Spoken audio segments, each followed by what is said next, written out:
Shell Point. I'm Jeff Corey from the Legacy Foundation. Today we're going to talk a little bit about estate planning. And we have Craig Hirsch from the Shepherd Law Firm with us today. Craig, thanks for being here. Thank you for having me, Jeff. Now, for those of you who don't know Craig, you've been an author here for the Island Sun, have articles. I know a lot of our Sanibel residents have seen you through the years. How many years have you been doing that? 18 years now. I've been writing articles for the Island Sun, their estate planning column called Willpower. Great. And you've been an estate planning attorney and practicing here in Fort Myers for how long? I've been an estate planning attorney now for 29 years, and in my firm, the Shepherd Law Firm, for 26 years. So, awesome. So yeah, and soon to be the senior partner. I was the young buck. Exactly. I think we both, 25 years ago when I met you, yeah. we were both young kids. So not sure what happened. But anyways, we're going to talk a little bit about estate planning.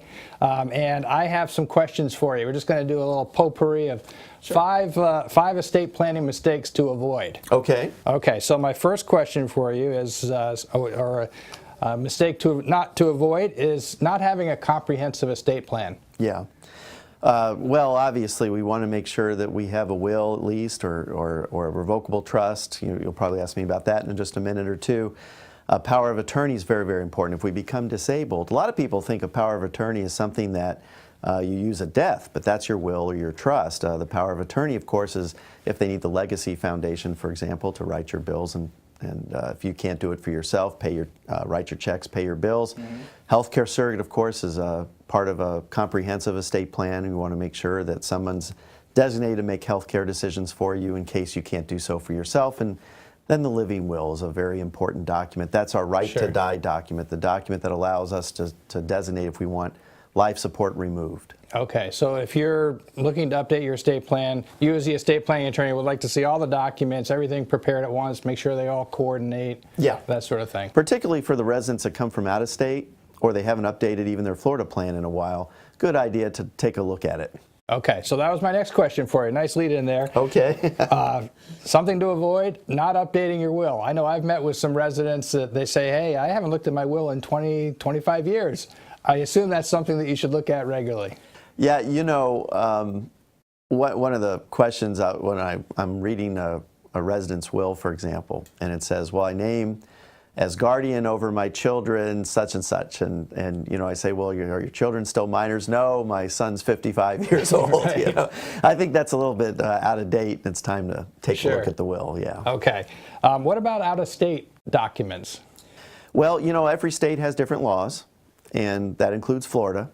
So it's a good idea to make sure that your documents are up to date with the state in which you reside. Now, Florida's a great state to reside. We have no income tax, no estate tax, no state level income tax. Right. So, yeah, if you're a Florida resident now, good idea to update your documents to Florida law. Okay.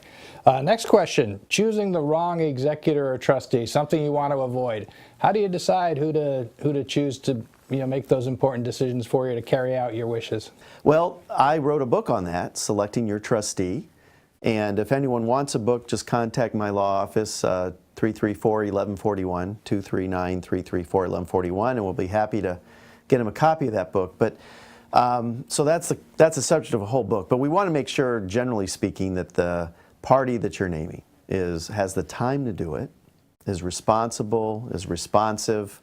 There's a whole list of attributes that we want somebody to have. Okay, so just because they're not, they're the oldest child, that doesn't mean necessarily that they're the best person to serve in your estate plan. You know, I've had a conversation with so many clients, and they'll say, well, I'm going to name my son Adam as the trustee, and I'll say, tell me about Adam.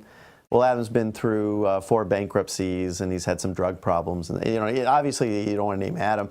And I'll say, why do you want to name Adam? I say, well, he's the oldest. He'll be offended if I don't name him. So read my book, and that helps. Now your office serves as trustee. We sure do. Yeah. And that's not a bad idea to put the onus on somebody who's a professional. You can always name a family member as a co-trustee. Right.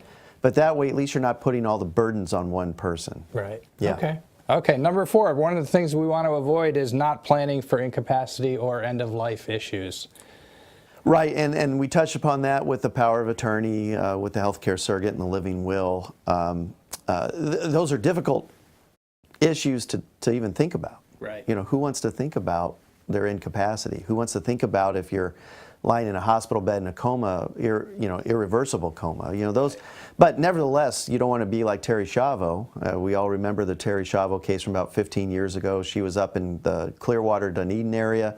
She did not have a living will. She was on life support for several years, more than a decade, before the court system finally allowed her to be removed from that life support. So we want to think about those issues. Okay. One of the things I often hear from residents is, when is the healthcare surrogate actually appointed? Or when is the living will actually used? When does that come into play? Those are good questions. The healthcare surrogate, you actually have a choice on our documents that we prepare in our office, and it's based on the Florida statute. You can make the healthcare surrogate effective immediately, which we suggest. That doesn't necessarily mean that you're ceding the ability for yourself to make decisions for yourself. But it's a good idea to have somebody right there for you, backed up, if it's your spouse, if it's one of your children, if it's another loved one, a friend.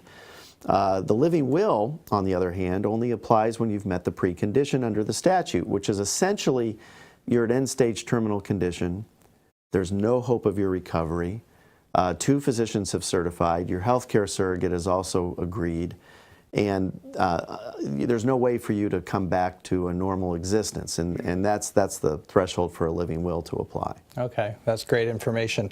And the last mistake we want to avoid, right up your alley, not meeting with an estate planning attorney.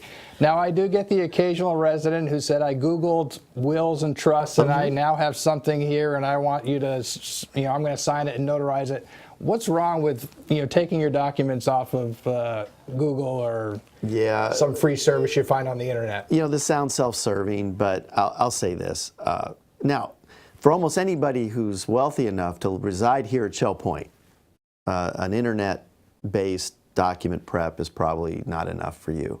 There's so many pitfalls that can be avoided if you simply meet with a qualified estate planning attorney. I'll tell you what, do you remember those old Fram oil filter commercials? Oh, sure. Pay me now or pay me later. Do you remember those? Right. Either the idea was change oil now or get a whole engine job later. And the same sort of thing applies to estate planning. You can go cheap early, but it might cost your spouse or it might cost your loved one significant amounts if even one of the smallest mistakes appears. Right. Yeah, and we've seen that through the years in working with you, unfortunately. Yeah. So, well, Craig, thank you for being here and helping us to avoid some common estate planning mistakes. Thanks, Jeff, for having me. Thank you, Shell Point, for joining us. And again, Craig Hirsch will be here at Shell Point in November for an academy class with his partner, Mike Hill, from the Shepherd Law Firm. So we'd love for you to attend and be there to learn more. And Craig will be there to answer all your questions. Have a great day.